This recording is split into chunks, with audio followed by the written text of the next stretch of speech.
नमस्कार दोस्तों, स्वागत है आपका और आपके साथ मैं हूं आशिमा त्यागी। दोस्तों, आज बेहद गंभीर मुद्दे पर, बहुत महत्वपूर्ण मुद्दे पर हम बात करने जा रहे हैं। और आज की चर्चा की शुरुआत एक सवाल के साथ। सवाल ये कि लोकतंत्र में जनता की आवाज कैसे खो जाती है। जयपुर ग्रामीण लोकसभा सीट का हालिया चुनाव नतीजा इस सवाल का सबसे बड़ा जवाब बन गया है। जहां जीत हार का फासला था सिर्फ 1615 वोट, लेकिन खारिज किए गए बैलेट वोट इस फासले से ज्यादा थे। अब सोचिए, जब बैलेट पेपर की गिनती ही निर्णायक बन जाए तो क्या ये चुनावी जीत वाकई जनता की पसंद कहलाएगी या किसी डेटा मैनिपुलेशन का कमाल। जयपुर ग्रामीण लोकसभा सीट, जहां भारतीय जनता पार्टी के राव राजेंद्र सिंह ने कांग्रेस उम्मीदवार अनिल चोपड़ा को बेहद मामूली अंतर से हराया, 1615 वोट से। लेकिन कहानी यही खत्म नहीं होती। जब परिणामों का बारीकी से विश्लेषण हुआ तो सामने आया कि खारिज किए गए बैलेट पेपर की संख्या इस हार के अंतर से कई ज्यादा थी। यानी जिन वोटों को गिना ही नहीं गया वो तय कर सकते थे कि सांसद कौन बनता है। अब ऐसे में चर्चा हम क्यों कर रहे हैं, क्योंकि इस विसंगति के बाद कांग्रेस प्रत्याशी अनिल चोपड़ा ने हाईकोर्ट में अपील दायर किया, हाईकोर्ट का रुख किया है, ये कहते हुए कि चुनाव आयोग ने बैलेट वोटों को मनमाने ढंग से रद्द किया है। मामला अब सिर्फ हार जीत का नहीं बल्कि चुनावी प्रक्रिया की पारदर्शिता का भी बन चुका है। और ये वो पारदर्शिता है जो देश भर में चर्चा का विषय बनी हुई है, जिस पर चुनाव आयोग ने कई बार अपनी बात भी रखी। लेकिन बार बार ये तस्वीर आना सवाल खड़े करती है। अगर विधानसभा विश्लेषण करें तो तस्वीर और चौंकाने वाली है। जयपुर ग्रामीण की 8 विधानसभा सीटों में से 6 पर अनिल चोपड़ा को स्पष्ट बढ़त मिली थी।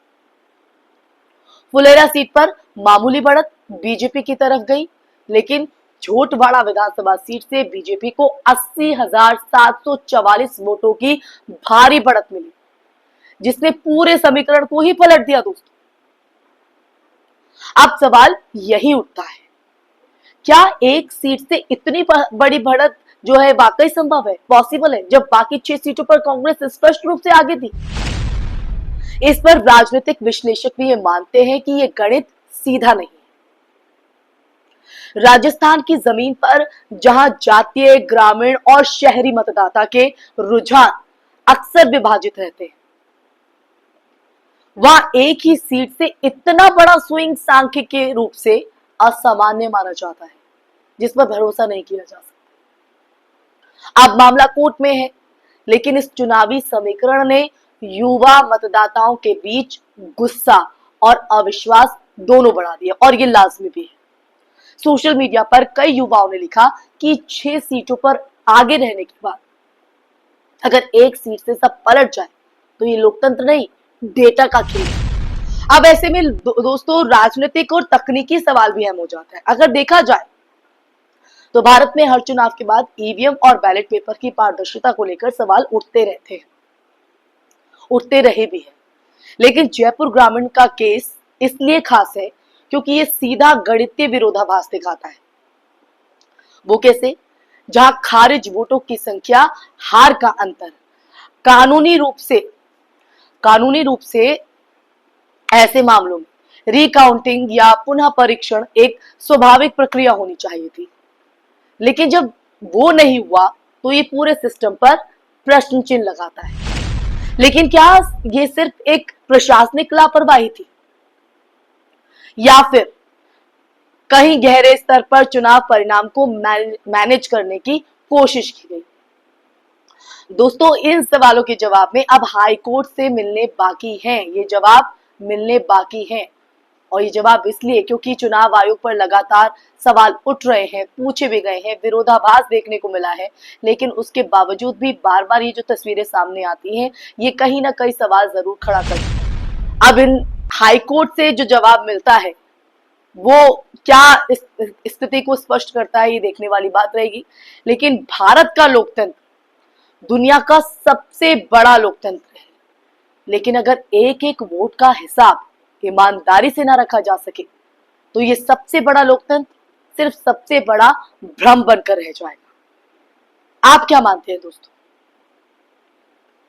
क्योंकि जयपुर ग्रामीण ये मामला सिर्फ एक सीट का नहीं है, ये जनता के भरोसे की परीक्षा है और जनता के भरोसे की परीक्षा के चलते ही आज देश लाइव इस मुद्दे पर आपसे बात करता नजर आया। अगर न्याय हुआ और आने वाले चुनावों की एक मिसाल बनेगी, और अगर नहीं हुआ तो जनता का भरोसा एक और बार टूट जाएगा।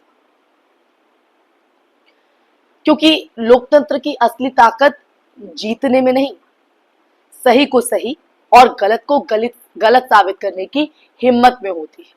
लेकिन आज के इस परिदृश्य में अगर देखें, आज की परिस्थितियों के बीच में देखें, तो आज गलत को गलत कहना ही अपने आप में एक गुनाह हो गया है।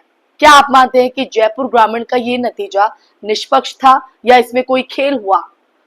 आप भी बताइएगा दोस्तों, क्योंकि आपके विचार बहुत महत्वपूर्ण है, क्योंकि इस बहस में आपकी आवाज ही असली लोकतंत्र की गूंज है। तो इसी के साथ इस चर्चा में मैं यही विराम लगाती हूँ। ये चर्चा सुनने के बाद और जिस तरह से पूरा परिस्थिति मैंने आपके सामने रखी इस चर्चा के माध्यम से, इसको सुनने के बाद आपके जहन में क्या है? आप अपनी आवाज को कैसे एक सवाल के जरिए उठाते हैं? ये चर्चा आपको कैसी लगी? कमेंट बॉक्स में कमेंट करके जरूर बताइएगा दोस्तों। साथ ही इस वीडियो को ज्यादा से ज्यादा शेयर भी कीजिएगा, ताकि सच जो है वो सबके सामने आ सके। क्योंकि चुनाव आयोग पारदर्शिता की बात जरूर करता है, लेकिन यहाँ पर जिस तरह से प्रक्रिया में खेद देखा गया है वो सवाल खड़े जरूर करता है। तो इसलिए दोस्तों ये वीडियो ज्यादा से ज्यादा लोगों तक पहुंचेगी तो वो सच को देख सकेंगे और फैसला ले सकेंगे। और हमारे चैनल को सब्सक्राइब भी कीजिएगा, ताकि सच का संवाद आपके साथ देश लाइव यूं ही करता रहे। फिर हाजिर होंगे एक नए टॉपिक के साथ। तब तक के लिए अपना ख्याल रखिए। जय हिंद, जय भारत, नमस्कार।